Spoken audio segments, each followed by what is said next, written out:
5.7 using congruent triangles and CPCTC. Using congruent triangles 5.7. So, boom. If you have triangles like this, and you're trying to say, oh, I need to show that triangle ABD is congruent to triangle A or DAC. If this triangle and this triangle are congruent, don't leave it like this. Write it like this. Take them and separate them, draw them out separately. Visually, this is so much easier to work with. So much easier to work with. Okay? Are these triangles congruent? Well, let's see. We got BA is congruent to CD because it's given. This angle here from C to point D to point A, C to D to A, that angle is congruent to point B to point A to point D, B to A to D. Those are congruent because it's given to us. That's given to us. Is there anything else given to you? No, but something you can extract of that. Both of these triangles, they both have side AD. AD is congruent to AD. What do you see in the mirror? Your reflection.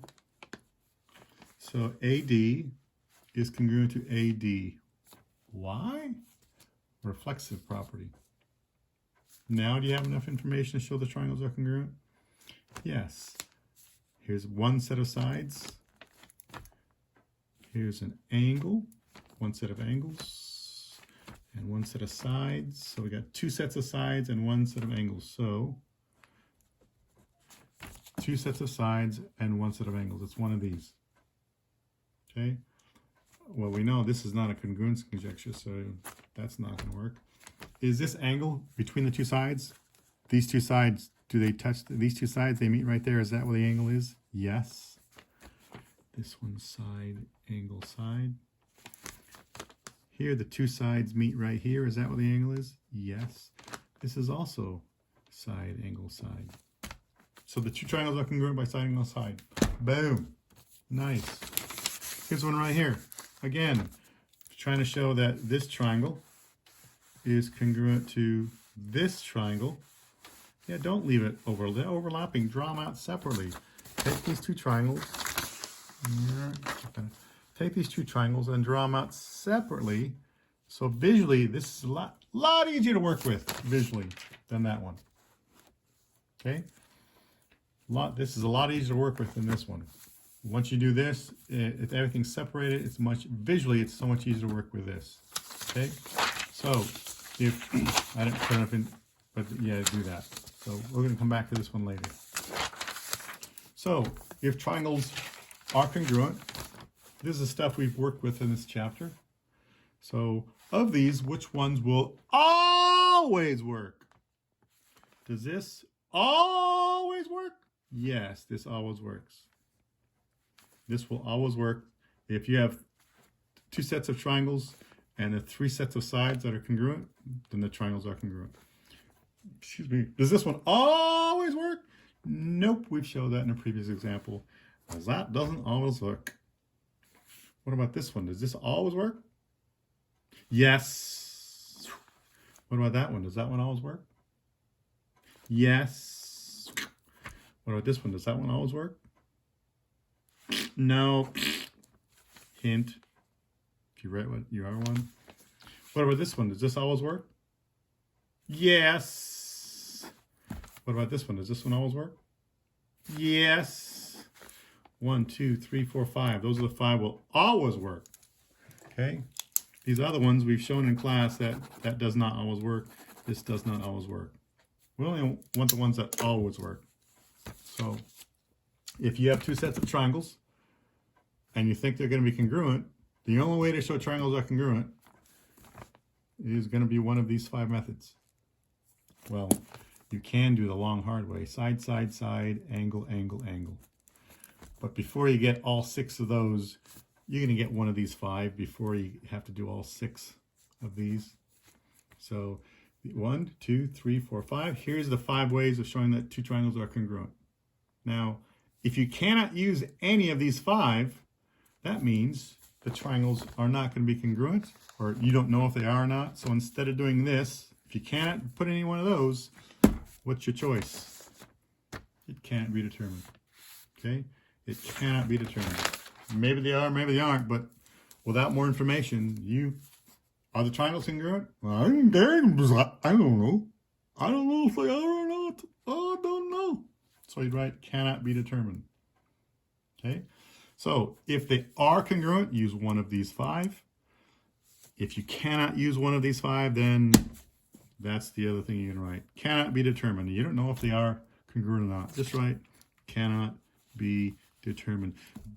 C, B, D. Do you write this? No. Don't write that. You write out the entire words. Cannot be determined. I don't know what CBD means to you. You can make up any acronym you want there, but don't do that. Write out the entire words. Cannot be determined. Okay. So, having said that, let's go with what this is. Okay.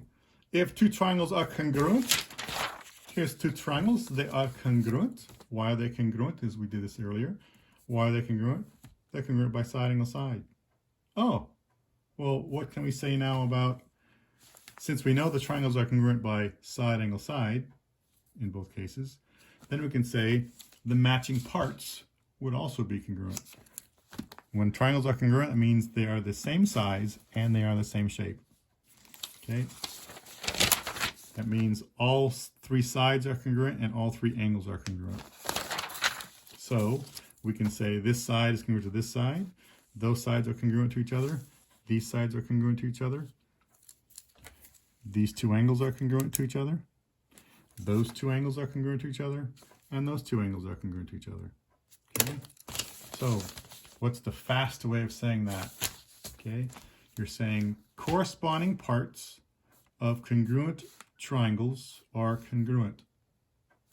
Basically, it means the matching parts of congruent triangles are going to be congruent. Hey, these two parts, these are matching parts of the 2 triangles. They're going to be congruent. These 2 are matching parts. They're going to be congruent. These 2 parts, they're not matching. No, these are the 2 parts that are matching. Okay, these 2 angles, are these parts? They're not matching. No, these 2 match each other. These 2 match each other. They're congruent. Those 2 match each other. They're congruent. So what this is saying, I don't like the when they say corresponding. Here's the same word we've used now at least twice in this class, and it means something different in this case. And back when we talk about corresponding angles, that means something different. Same word, 2 different meanings in a math class in the same subject. That's not a good, and not good. So corresponding parts of congruent triangles are congruent. So instead of writing all that out, can we write a shorter way? Yeah. CPCTC. CPCTC. What does that mean? CPC. It means C is corresponding.